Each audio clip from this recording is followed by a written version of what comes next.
I found out that there's, at least in my opinion, during that time, there were two different types of crying. When it was painful tears, it would run down usually just the side of my eye. I'd be laying there and tears would just come down because of pain. But I noticed when I was thinking about my son, my wife, my close friends, my in-laws, anything like that, and the real connection, it was the inner eye, and then it would just be, waterworks. At that point, it was, okay, I gotta be getting close. When can I go home? And then my primary care provider came in and said, all right, we're thinking about having you home about November time.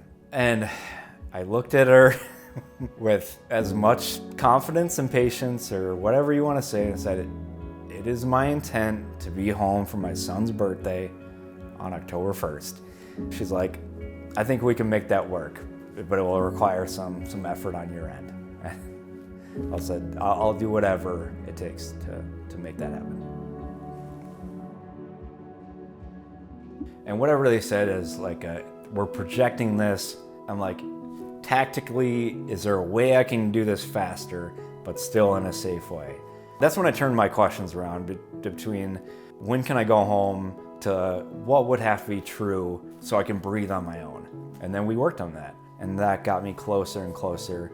And as the weather got warmer, he was able to go outside, which was really great for him. He was able to use his power wheelchair to go outside and visit with friends and family, and he was able to visit with Max too. So the day was coming closer and closer, and I became more excited, more driven. That one was for you, Max. Can't wait to see you. Happy first birthday. And then my primary doctor comes in and says, would you like to go home a little bit early, a week early? And I'm like, yes. So we did that. So I left with a cane, AFOs on my legs, a rollator, which is a walker with wheels, all these devices to walk. I want to just ditch all of them, but I do need them. So we're trying to prepare as much as possible, but you're never going to be ready. The day came and I was able to come home on September 24th.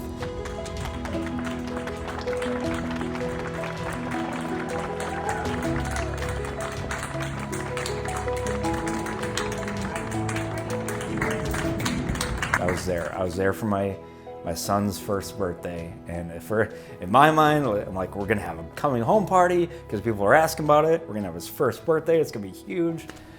But it was in the middle of the pandemic, and I wasn't able to do all that. In my mind, I thought I can, which is a good and bad thing. But my wife, she tends to be that Wonder Woman that throws a lasso around me if I were Superman, and kind of pulls in the reins and be like, all right, come back down to earth for a little bit. And so we had a small get together for his first birthday with family, and it was incredible. It was everything it needed to be. So he was let out in September, and then Max's first birthday, and I wanted to, be a caregiver for him. Instead of constant electrical, fire, nerve pain, I'm now trapped in a body where I can't do much throughout the day. Need to be supervised. I try to avoid that as much as possible and do as much on my own. Going to the bathroom alone was a huge thing for me once I got home. Taking a shower by myself. Like I had a body that I did a lot with, and when I was in the hospital, take care of me. But once I was home, I was home. I wanted to be that person.